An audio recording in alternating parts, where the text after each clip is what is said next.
देना।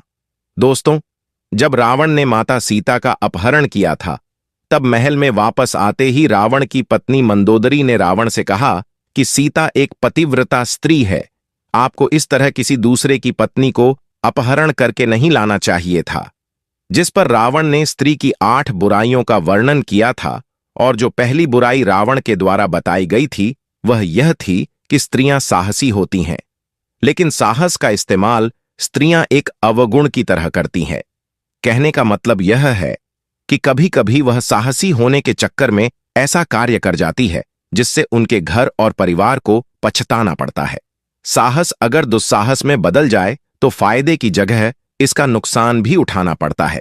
इसलिए स्त्रियों का साहसी होना एक अवगुण के समान है। दोस्तों, यह बात रावण ने इसलिए कही थी क्योंकि जब मंदोदरी को इस बात का पता चला कि रावण ने श्री राम की धर्मपत्नी सीता जी का हरण कर लिया है, तो मंदोदरी बहुत ज्यादा घबरा गई थी और डर गई थी, जिस वजह से रावण के महल में प्रवेश करते ही मंदोदरी ने रावण से कहा था कि आप उस राम की पत्नी को वापस कर दो क्योंकि मुझे बहुत डर लग रहा है। जिस पर रावण ने कहा था कि मंदोदरी, तुम लंकापति रावण की पत्नी हो, तुम्हारा इस तरह डरना लंकापति रावण के लिए शर्म की बात है।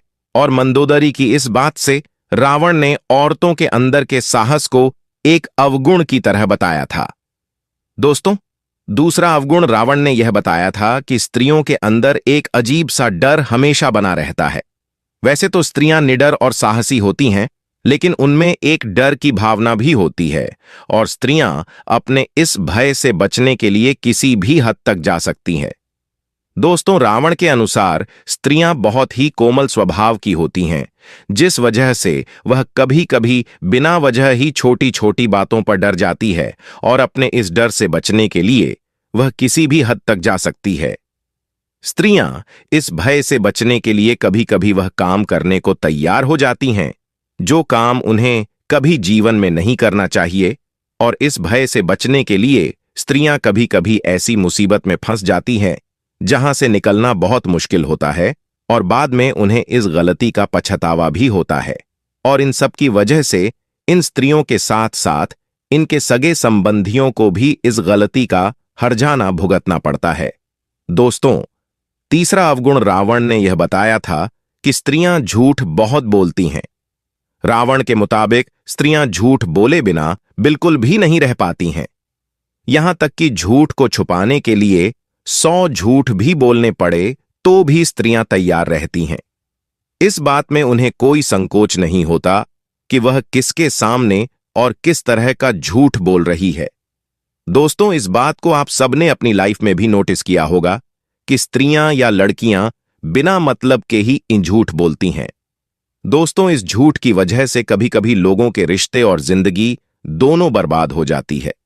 दोस्तों, चौथा अवगुण रावण ने यह बताया था कि स्त्रियां बहुत ही मतलबी होती हैं और अपना मतलब निकलवाने के लिए स्त्रियां किसी भी हद तक जा सकती हैं, फिर चाहे उन्हें किसी को धोखा देना पड़े, या फिर उन्हें किसी को अपने रास्ते से हटाना ही क्यों न पड़े, या फिर उन्हें किसी को झूठे मन से अपनाना पड़े।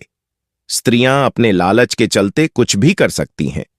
उन्हें किसी को अपने रास्ते से हटाना ही क्यों न पड़े, या फिर उन्हें किसी को झूठे मन से अपनाना पड़े।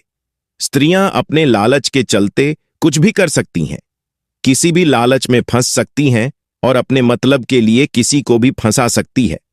रावण के मुताबिक जब स्त्रियों के बात करने में एकदम से परिवर्तन आ जाए तो उनसे खासकर सतर्क रहना चाहिए, क्योंकि स्त्रियों के स्वभाव में एकदम से परिवर्तन इस बात का सबूत है कि वह माप से कोई काम निकलवाना चाहती है। रावण ने इस बात को तब कहा था जब रावण अपनी जिंदगी के अंतिम पल जी रहा था और उसके पास लक्ष्मण जी खड़े थे। दोस्तों, हम सभी जानते हैं कि रावण महाज्ञानी था, लेकिन रावण एक राक्षसी का पुत्र भी था, जिस वजह से वह मायावी था और रावण के 10 सिर भी थे। उसके पास गण को पढ़ने की असीम शक्तियां थीं और इन सब के बावजूद भी वह स्त्रियों के मन को नहीं पढ़ सका। इसलिए रावण ने स्त्रियों से संबंधित 5वां अवगुण यह बताया था कि स्त्रियां मन से बहुत चंचल होती हैं। रावण के मुताबिक स्त्रियों के मन में क्या चल रहा है, इस बात को जान पाना किसी भी मनुष्य के बस की बात नहीं है।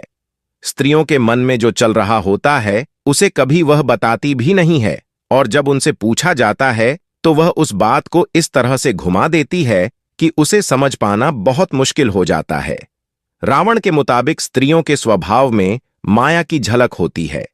अपने चंचल स्वभाव से स्त्रियां केवल आंखों आंखों में किसी का भी मन मोह सकती हैं और उन्हें अपने हिसाब से कठपुतली की तरह घुमा सकती है। रावण ने इस बात का वर्णन अपने शास्त्रों में भी किया है और इस बात को बखूबी बताया है कि स्त्रियों के सारे अवगुणों में सबसे खराब अवगुण यही है।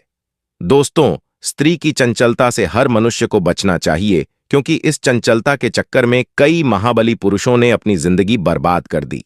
लेकिन इसके बाद भी स्त्रियों की यह आदत नहीं जाती है, इसलिए स्त्रियों की इस चंचलता से जितना हो सके दूर रहना चाहिए। दोस्तों, छठा अवगुण।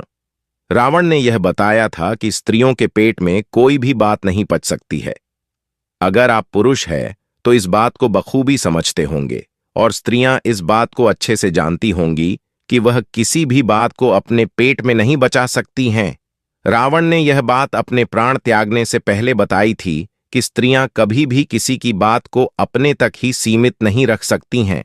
तो चाहे आप स्त्री के कितने भी अच्छे सगे संबंधी या फिर रिश्तेदार क्यों ना हो, वह आपका भांडा कभी ना कभी फोड़ देंगी और आपके गुप्त राज्य को आग की तरह तेजी से फैला देंगी। इसलिए स्त्रियों को कभी भी राज की बात नहीं बतानी चाहिए। लेकिन इतना समझाने के बाद भी अगर आप ऐसा करते हैं तो मान लीजिए कि आप अपने आप को मुसीबत में डाल रहे हैं और कभी ना कभी आपका राज खुल जाएगा और फिर आपका काम तमाम हो जाएगा। दोस्तों, सातवां अवगुण रावण के द्वारा यह बताया गया था कि स्त्रियों में बुद्धि नहीं होती है। वह किसी भी चीज को अपना दिमाग लगाकर नहीं सोचती, बल्कि किसी भी सुनी सुनाई बात को मान लेती है। ऐसा रावण ने इसलिए कहा था क्योंकि रावण की पत्नी मंदोदरी ने रावण की कोई भी बात कभी नहीं मानी।